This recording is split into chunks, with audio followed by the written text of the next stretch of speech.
Ya, jangan lupa untuk subscribe dan klik pada lonceng supaya selalu mendapatkan update informasi dari kelas coding. Halo, apa kabar teman-teman? Kembali lagi di channel Kelas Coding bersama dengan Hendro di sini. Ya, kita mungkin cukup lama ya tidak upload video lagi, kurang lebih 2 bulan karena banyak kesibukan. Tapi saya usahakan untuk kembali lagi upload video-video terbaru di channel kesayangan kita Kelas Coding ini. Nah, kali ini kita akan membahas konsep yang sangat basic sebenarnya ya di Spring, yaitu yang terkait dengan inversion of control dan dependency injection. Karena banyak sekali teman-teman yang DM saya gitu ya, yang inbox saya bertanya tentang hal-hal basic seperti hal yang akan kita bahas kali ini, yaitu tadi dependency injection dan inversion of control. Nah, sebenarnya apa sih ini? Nah, ini akan kita lihat secara lengkap ya nantinya di video kita kali ini dengan contoh-contoh sederhana gitu supaya teman-teman semua bisa memahaminya. Oke? Nah, tanpa membuang waktu, langsung saja kita saksikan video berikut ini. Oh iya, kelas coding juga akan mengadakan training online terkait Spring Boot dan Angular ya. Jadi bagi teman-teman yang tertarik, silakan daftar pada link yang tersedia di bagian deskripsi. Baik, jadi apa itu inversion of control atau biasanya juga disingkat dengan istilah IOC? Nah, sebenarnya IOC ini sebenarnya cuma semacam metode gitu ya, atau cara kita menulis kode ya, bagaimana memindahkan tanggung jawab pembuatan atau pengelolaan objek ya, atau komponen di dalam aplikasi kita itu, sehingga objek atau komponen tadi itu tidak terikat pada bagian kode tertentu. Ya, jadi misalnya ya, saya punya kelas A, kemudian kelas A itu memerlukan kelas B, ya. Nah, jadi bagaimana caranya supaya kelas A dan kelas B ini benar-benar terpisah gitu ya. Jadi tidak terjadi misalnya kelas A mendeklarasikan kelas B di dalamnya. Nah, ini artinya dia terikat gitu ya. Artinya kelas A itu bertanggung jawab terhadap bagaimana kelas B itu di-create atau dibentuk. Nah, ini tentunya akan sangat-sangat mempersulit kita, misalnya seandainya kelas B itu mengalami perubahan gitu ya, mengalami update gitu, maka kelas A itu ya mau nggak mau harus kita testing lagi misalnya. Oke. Nah, mungkin saya langsung kasih contoh aja maksudnya seperti apa sih. Nah, saya kasih contoh aja, contoh sederhana mungkin ya tadi ya. Misalnya saya punya apa namanya kelas A gitu ya. Kemudian saya juga punya kelas B. Oke, anggap aja ini adalah dua buah kelas ya, A dan B ya. Teman-teman, ini belum ada hubungannya sama Spring ya. Jadi benar-benar kelas Java murni. Saya punya kelas A dan kelas B gitu ya. Misalnya di kelas B saya punya sebuah function, anggap aja say hello gitu. Kemudian di kelas B ini kita tulis aja system.out.println misalnya hello from class B. Oke, simple aja seperti ini. Kemudian di kelas A kita mendeklarasikan variabel kelas B, misalnya private. Teman-teman pasti sering melihat bentuk-bentuk seperti ini kan ya, kelas B seperti ini. Oke. Nah, di sini kalau misalnya kita deklarasikan seperti ini langsung new kelas B. Nah, ini artinya kelas A ya, si kelas A ini bertanggung jawab terhadap bagaimana kelas B itu diciptakan. Oke. Atau mungkin teman-teman juga sering melihat yang bentuk deklarasinya melalui konstruktor seperti ini mungkin. Public kelas A. Sorry. Ya. Teman-teman akan sering lihat juga seperti ini misalnya ya. Kelas B misalnya new class B. Oke. Nah, teman-teman juga mungkin sering lihat seperti ini. Nah, kalau kita melakukan hal seperti ini yang namanya tanpa ada IOC ya. Atau dengan kata lain kelas A itu benar-benar terikat dengan kelas B. Ya, artinya pembentukan kelas B itu terjadi di dalam kelas A. Oke. Sehingga kalau teman-teman perhatikan di sini, sehingga kalau misalnya kelas B mengalami perubahan, apa yang terjadi? Ya, anggap aja di kelas B saya punya konstruktor juga gitu ya. Saya punya konstruktor kelas B. Tiba-tiba di sini saya menambah variabel baru misalnya. Anggap aja ada variabel intx gitu ya. Sorry, saya tambahin seperti ini. Kemudian di sini saya buat deklarasinya int x sama dengan this x sama dengan x. Ini anggap aja ada perubahan gitu ya di kelas B. Nah, apa yang terjadi? Ya, kita harus ngerubah lagi di kelas A gitu. Demikian seterusnya. Jadi benar-benar saling ketergantungan gitu ya. Jadi kelas A dan kelas B sangat-sangat terikat satu sama lain. Nah, tentu saja ini tidak baik dan tidak disarankan secara arsitektur codingnya. Oke. Nah, untuk menghindari ini, nah itulah yang tadi dinamakan inversion of control. Jadi sekali lagi, inversion of control atau IOC ini artinya kita memindahkan tanggung jawab pembuatan dan pengelolaan objek ya. Misalnya tadi pembuatan objek kelas B itu keluar dari kelas A atau bagian tertentu dari kode di kelas A atau kelas-kelas yang lainnya tentu saja ya. Nah, contohnya seperti apa? Ya, biasanya akan kita lakukan itu modelnya kita keluarkan deklarasinya ya. Jadi kita tidak akan melakukan deklarasi dan inisialisasi di dalam kelas A seperti ini. Ya, nanti akan kita lihat bentuknya seperti apa. Oke. Nah, dengan adanya IOC, ya manfaatnya apa ya? Nah, manfaatnya yang pertama ini udah jelas ya. Loose coupling artinya kelas A dan kelas B itu benar-benar terpisah gitu ya. Tidak terikat satu sama lain. Ya, saya bisa buat kelas A sendiri, kelas B sendiri. Kemudian karena benar-benar terpisah satu sama lain, tidak ada keterikatan erat gitu ya. Ini akan menjadi lebih mudah kita maintain ya. Misalnya tadi ya, kalau ada perubahan di kelas B, di kelas A itu tidak akan langsung terpengaruh seperti tadi ya. Saya tambahkan sebuah field baru, kelas A juga langsung langsung error misalnya kalau di contoh saya tadi. Nah, manfaat yang kedua, otomatis ini akan jadi lebih mudah kita testing ya, karena implementasi atau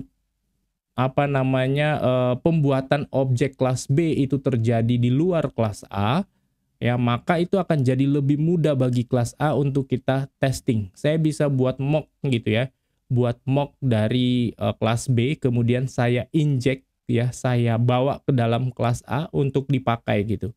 Kapanpun saya ubah, bisa saja gitu. Mocknya saya ubah, kelas A nggak perlu tahu gitu. Kelas A nggak perlu tahu bagaimana kelas B itu dibuat. Ya, sehingga jadi lebih mudah juga kita kita testing. Ya, misalnya yang dalam contoh yang real, misalnya saja kelas A itu adalah kelas yang membutuhkan dependensi ke kelas B, di mana kelas B itu adalah koneksi ke sebuah database misalnya. Nah, kelas A tadi nggak perlu tahu bagaimana kelas B itu membuat koneksi ke database kan ya. Jadi saya bisa ganti-ganti, bahkan nggak perlu connect ke database real gitu. Saya bisa buat mock datanya, kemudian saya inject ke dalam kelas A dan kelas A bisa menggunakannya. Oke.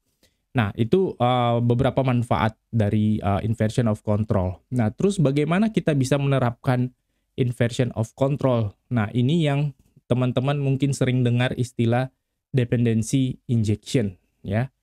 Jadi istilah dependency injection. Jadi dependency injection itu ya semacam pattern gitu ya, desain pattern yang mengimplementasikan IOC ya. Seberapa kompleks implementasinya? Sebenarnya simple banget ya. Jadi dari contoh kita tadi, kalau kita akan implement IOC tanpa menggunakan framework apapun gitu ya, ya kita tinggal buat seperti ini teman-teman. Jadi kelas B seperti ini. Jadi di sini nggak perlu ada deklarasi, langsung ada assignment aja kelas B seperti ini teman-teman. Oke, jadi misalnya ini ya. Oke, teman-teman lihat di sini. Ya, ini kelas B, kemudian ini kelas A. Nah, teman-teman lihat di sini, kelas A itu tidak bertanggung jawab atas inisialisasi atau apa namanya, creational kelas B atau bagaimana kelas B itu di create. Dia tinggal menggunakan saja. Ya, dia tinggal menggunakan saja dan dia diinjek dari konstruktornya. Oke. Nah, ini yang namanya tadi dependency injection di sini.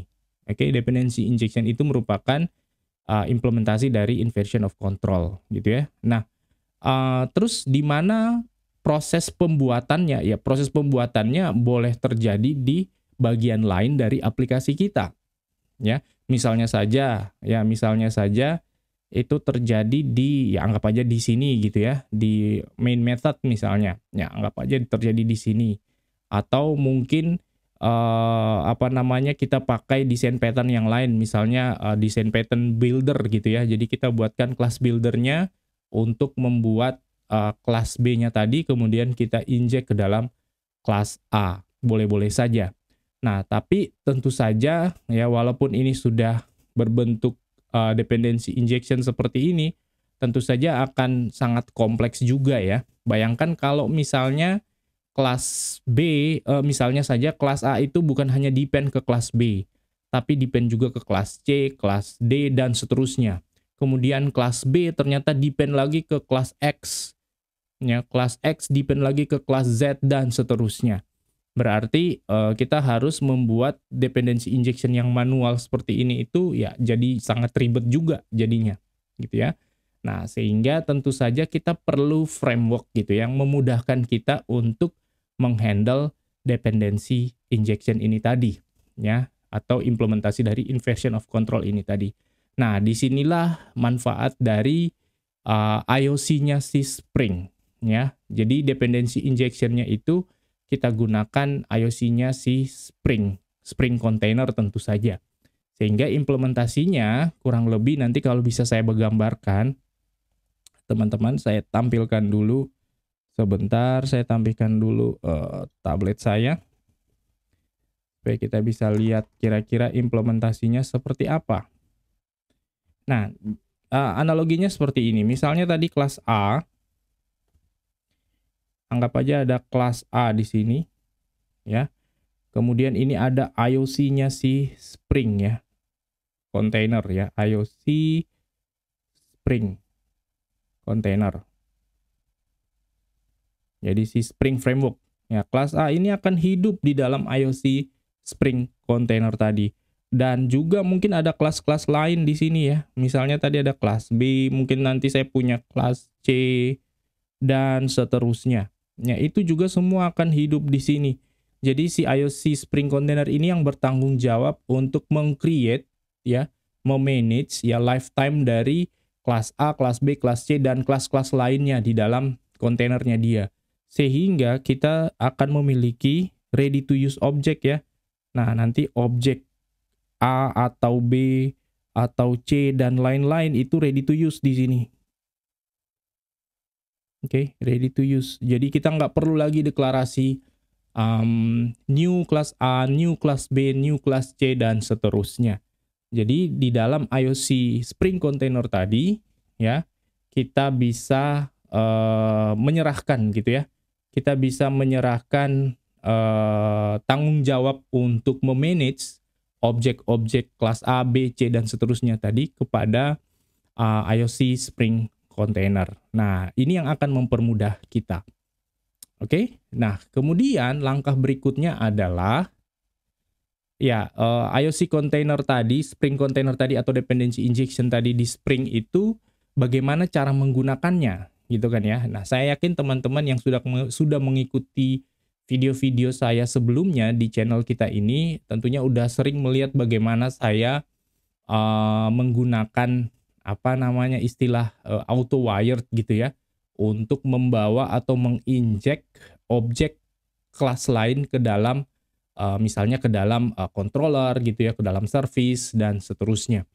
Nah, itu sebenarnya salah satu cara bagaimana kita menggunakan dependency injection di Spring. Nah, sebenarnya ada 3 ya, selain cara-cara yang saya sebutkan di sana, di video-video saya yang lain, Sebenarnya ada dua cara yang lain yang perlu kita tahu. Yang pertama, ada yang namanya constructor based injection. Oke, jadi teman-teman bisa bayangkan ya mirip-mirip kayak yang tadi yang sudah saya tampilkan di sini. Oke. Kemudian yang kedua itu ada yang setter based injection. Oke, dan yang ketiga itu adalah yang field injection. Nah, yang menarik adalah teman-teman mungkin di video-video saya yang teman-teman udah saksikan di channel ini itu kebanyakan menggunakan field injection ini. Ya, dan di sini ada statement saya nih, sebaiknya dihindari penggunaannya. Ya, sebaiknya dihindari penggunaannya. Memang simple ya, karena cara menggunakannya sangat-sangat simple. Tinggal kita anotasi dengan auto wired gitu, maka langsung bisa kita pakai. Tetapi sebenarnya ini sangat-sangat tidak disarankan untuk penggunaannya. Kenapa? Karena dia sangat bergantung pada reflection API-nya Java, which is reflection API. Kalau teman-teman cari tahu lebih jauh, ini sangat-sangat lambat gitu ya, dibanding dengan memanggil function secara langsung. Jadi reflection API itu relatif lebih lambat, bahkan bisa 2 kali lebih lambat dibanding memanggil secara langsung. Jadi sebenarnya ya kalau kita tahu resikonya, ya nggak apa-apa juga mungkin ya. Atau misalnya kelas-kelasnya tidak terlalu kompleks, tidak terlalu besar gitu ya, objeknya yang akan kita injek, ya mungkin tidak terlalu bermasalah. Tapi kalau kelasnya itu besar, kompleks gitu ya, disarankan field injection ini untuk dihindari penggunaannya. Karena sekali lagi dia bergantung pada reflection API yang terkenal lelet gitu ya, jadi dihindari. Oke, nah kemudian yang pertama kita balik lagi yang constructor based injection. Ini kalau kita menggunakan constructor based injection ini akan memastikan gitu ya, objek atau komponen yang depend tadi, yang kita butuhkan tadi, itu harus tersedia. Ya, kalau tidak tersedia maka ya nggak akan jalan gitu, failed, program akan failed, nggak akan jalan. Ya bukan error ya, tapi nggak akan jalan karena ya objek yang dia butuhkan tidak tersedia. Oke. Kemudian dengan constructor based injection ini ya bisa atau memungkinkan kita membuat immutable class. Immutable class ini maksudnya kelas yang kalau kita sudah deklarasikan ya tidak mungkin kita ubah-ubah lagi ya. Nah, itu jelas banget ya. Jadi teman-teman bayangkan misalnya di sini ya, saya buat kelas A, kemudian kita injek kelas B, ya kan? Nah, kelas A yang mengandung kelas B ini kan nggak mungkin kita ubah-ubah lagi value dari kelas B, gitu ya. Karena saat dia diinisialisasi melalui constructor, dia udah dikasih value-nya di sini. Ya, jadi nggak mungkin berubah lagi. Jadi immutable class. Kemudian juga bisa terjadi circular dependency issues. Nah, ini yang yang perlu kita perhatikan juga. Ya, misalnya tadi ya, kita kan punya kelas A yang depend ke kelas B. Oke, misalnya di sini tadi ya teman-teman bisa lihat. Nah, saya bisa saja di dalam aplikasi yang kompleks, bisa saja konstruktor ini bukan hanya ke kelas B ya, bisa saja ke kelas C, kelas D, dan seterusnya. Terus kelas B ternyata dia depend lagi ke kelas X tadi. Kelas X depend lagi ke kelas C. Dan ada cycle-nya, misalnya kelas Z tadi ternyata depend balik lagi ke kelas A. Nah, ini yang dimaksud dengan statement yang ketiga tadi, circular dependency issue. Jadi bisa terjadi kemungkinan seperti itu. Nah, kalau itu kejadian kan akan jadi lambat juga ya. Jadi setiap kali kita akan inisialisasi kelas A itu akan menunggu kelas B terinisialisasi terlebih dulu. Kemudian dia akan menunggu kelas C mungkin, kelas D, dan seterusnya ya. Circular dependency issue. Oke. Nah, jadi perhatikan hal-hal tersebut juga. Kemudian yang kedua tadi yang setter based injection. Nah, kalau yang setter based injection ini objek atau komponen yang kita butuhkan yang depend tadi itu bisa saja tidak tersedia ya. Jadi opsional, artinya saat kita deklarasikan kelas A misalnya ya bisa saja kelas B itu belum tersedia. Ya, jadi walaupun dia tidak tersedia, kelas A itu masih bisa ke create, masih bisa terbentuk ya. Nah, perbedaan utamanya di sini yang constructor dan setter based injection ini yang statement ini ya. Jadi kalau yang setter based ini dia bisa saja depend objeknya itu opsional lah ya. Opsional artinya boleh saja tidak tersedia gitu. Ya, boleh saja tidak tersedia. Nah, sedangkan kalau yang constructor based injection itu harus tersedia. Dia akan pastikan harus tersedia terlebih dahulu baru bisa objeknya itu di-create atau kelas A tadi di-create. Kalau enggak, failed gitu ya. Nah, kita langsung lihat aja implementasinya di dalam kode ya, seperti apa. Nah, ini kita balikin aja lagi bentuknya, misalnya seperti ini. Ya, kelas A dan kelas B ya. Oke. Nah, supaya kelas A dan kelas B ini bisa masuk ke dalam IOC Spring Container, maka kelas A dan kelas B ini wajib kita jadikan bin ya, menjadikan bin, sehingga kita perlu annotate kelas A dan kelas B ini. Nah, anotasi untuk binnya itu kan ada macam-macam ya. Kalau teman-teman mungkin udah pelajari Spring sebelum video saya sebelumnya, teman-teman mungkin sering lihat saya annotate kelas itu dengan controller, dengan service gitu, dengan komponen gitu ya. Nah, sebenarnya itu anotasi untuk memberitahu si Spring bahwa itu adalah kelas bin gitu ya, supaya dia di manage di dalam IOC kontainernya si Spring tadi. Oke. Ya, cuman ada peruntukan khusus kalau controller teman-teman tentunya tahu bahwa itu adalah bin untuk untuk web gitu ya, untuk entry point dari aplikasi web misalnya. Kemudian service biasanya dipakai untuk bisnis proses gitu ya. Nah, sedangkan ada anotasi yang namanya komponen. Nah, ini ya semacam parent-nya ya, semacam parent-nya. Jadi semua kelas itu yang ingin kita maintain di dalam IOC-nya si Spring Spring Framework ya, IOC Container Spring maksud saya, itu ya minimal kita harus jadikan dia komponen ya, harus kita annotate komponen. Artinya ini yang umum ya, ini akan dibawa masuk ke dalam IOC-nya si Spring Container. Oke, kelas B maksud saya, ini udah begitu saya annotate seperti ini, dia akan di manage ya. Sekali lagi akan di manage di dalam sini sama si Spring. Oke, artinya proses creation-nya sampai destruction-nya itu akan di manage oleh si Spring Container ini, IOC Spring Container. Kemudian kelas B juga sama, saya kasih container. Komponen maksud saya. Oke, jangan lupa Oke, nah yang pertama yang akan kita lakukan adalah yang constructor base. Ya, constructor base injection. Persis seperti ini. Ya, persis seperti ini. Kita cuma perlu lakukan ini. Kemudian annotate komponen seperti ini. Oke. Terus kita buatkan constructor seperti ini. Nah, saya mau buat sebuah function tambahan di sini ya. Call kelas B misalnya. Ini akan dieksekusi kelas B tadi ada say hello ya. Nah, ini saya kasih kelas B say hello, ini saya kasih post construct. Oke. Nah, ini nggak ada hubungannya dengan IOC ya. Ini cuman memberitahu bahwa fungsi ini akan dieksekusi setelah kelas A ini selesai di create objeknya ya. Jadi nggak perlu kita nggak perlu panggil secara eksplisit gitu ya. Jadi otomatis akan dieksekusi fungsi ini. Oke. Dan kita bisa coba running. Ya, saya coba running di sini. Ini aja langsung saya running ya, start.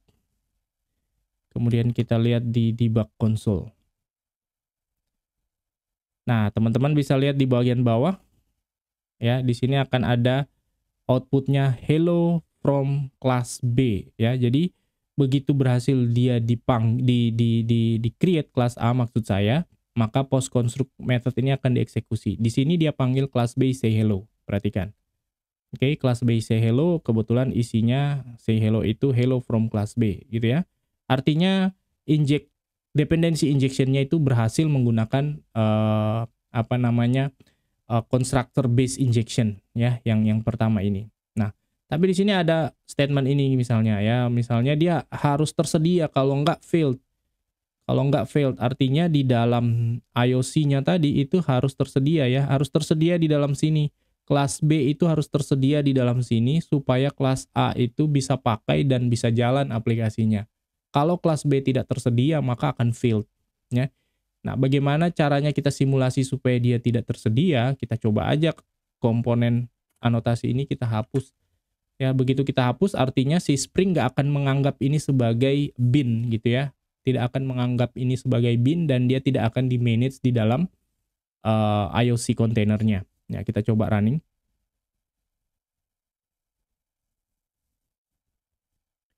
Nah, teman-teman lihat langsung failed ya. Dia nggak akan jalan. Ya, karena ya tadi statement tadi ya. Jadi kalau kita menggunakan constructor base itu diwajibkan bahwa objeknya itu harus tersedia atau komponennya itu harus tersedia. Jadi saya kembalikan lagi di sini. Kalau dia tersedia, maka kita bisa jalankan. Oke. Oke, that's it. Kita bisa lihat jalan kembali.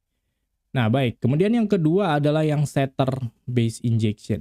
Kita coba lagi. Yang setter base injection itu, ya ini konstruktornya ini saya hapus. Terus kita buat setter getter gitu ya.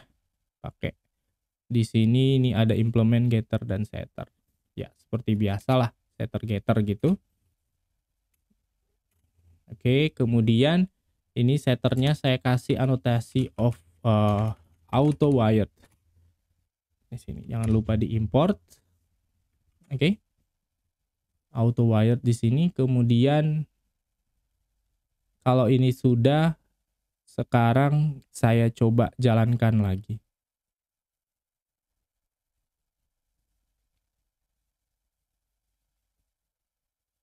Oke, jalan ya.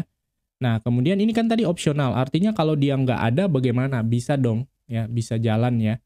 Masih bisa gitu, kita coba ya. Ingat ya, dia masih bisa start, kalaupun error, tapi dia start gitu. Jadi kelas A itu tetap jalan, cuman tetap kebentuk objeknya, cuman saat dia panggil di sini, kelas B itu kan null ya, belum ada objeknya, tidak tersedia di dalam kontainer ya. Paling di sini akan ada exception null pointer. Ya, tetapi bukan fail to start. Kalau yang tadi teman-teman lihat error yang sebelumnya tadi kan fail to start, artinya kelas A-nya itu sendiri tidak berhasil di-create. Oke. Nah, kalau sekarang harusnya kelas A itu berhasil di-create, cuman kelas B-nya ini yang masih null. Ya, saya coba start. Oke, kita lihat errornya. Sebentar. Oke. Oh ya, ini sorry. Saya harus kasih optional. Oke, di sini harus saya kasih optional, required-nya false ya. Kalau kita nggak kasih required false, dia juga akan maksa untuk ngecek bahwa kelas B itu harus mandatory atau tersedia. Oke. Jadi ada opsi required false di sana. Jadi kita punya jadi dia bisa aja objeknya nggak ada gitu di kontainer IOC-nya Spring. Oke, ini kalau saya run, teman-teman. Nah, jalan ya aplikasinya. Nah, ini sebenarnya jalan ya. Jadi objek A itu ada sebenarnya kebentuk. Nah, ini dia objek A-nya ada. Cuman saat kita panggil say hello ini itu terjadi exception karena ada null pointer di sini. Oke, dia bilang di sini invocation ya, exception javalang null pointer. Saat dia panggil si kelas B. Nah, kita bisa handle ini misalnya dengan cara if kelas B sama dengan null, kita handle tulis aja system.out print line kelas B is null. Oke. Else ya kita kasih seperti ini misalnya. Oke, saya coba running lagi. Kita lihat.